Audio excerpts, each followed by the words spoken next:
Hi, my name is Nathan Lomas. Today I'm going to show you how to dodge and burn using adjustment layers and masks in Adobe Photoshop. So here's the image that I'd like to do a little bit of dodging and burning with. I have a portrait in the foreground, I have a nice soft shallow depth of field in the background, but I think that the image would pop a little bit more if I were able to darken the background down and let the portrait come forward more.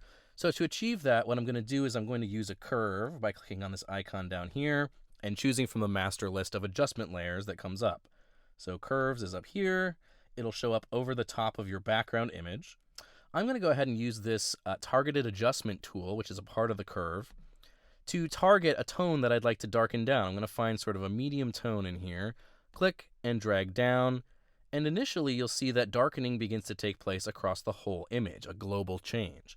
But in order to make that happen only in the backdrop and protect the portrait area from this change, I'm going to work on this, which is called the mask. So I'm clicking on the mask, then I'm going to use my brush tool set to black, and I'm going to make sure that the brush tool has a small amount of hardness, basically a very soft brush, and I'm going to use a relatively low opacity of 30% to begin protecting the portrait area from these changes. So I'm just going to paint over this a few times here. Remember, the effect is coming out essentially 30% at a time. So I'm going to click multiple times and paint over it. And what you'll see begins to happen is I'm revealing the initial exposure or the original exposure of the portrait area. And on the mask thumbnail over here, you can see the paint strokes that I've made. So essentially anything that you paint with on the mask with black is going to be protected from these changes. And you can build up these changes because of this lower opacity. Essentially, some things can be partially affected, some things can be not affected at all.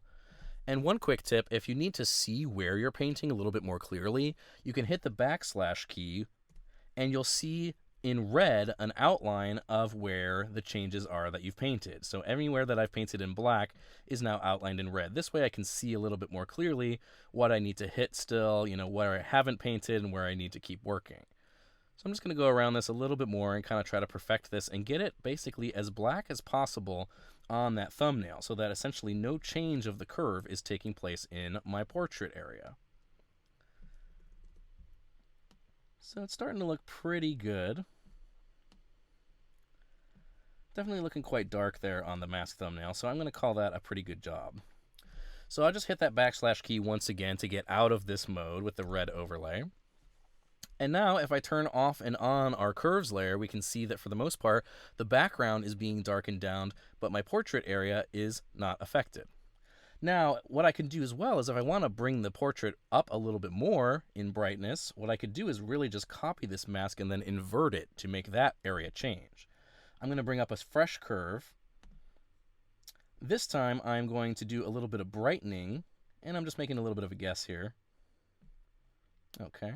And now I'm going to hold down the Alt or the Option key, drag this initial mask over, drop it on the new curve.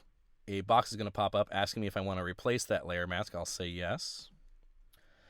Then I just have to flip the area that's being changed, because right now if I turn this curve off and on, the new curve, it's brightening the same area, the background, but I want to have the effect of making it brighten the portrait. So I'm going to double click on the mask and choose invert.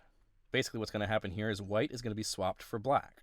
So now this layer is doing a little bit of brightening on the portrait image. And that might be a little bit too much. I can always back off once that mask is made.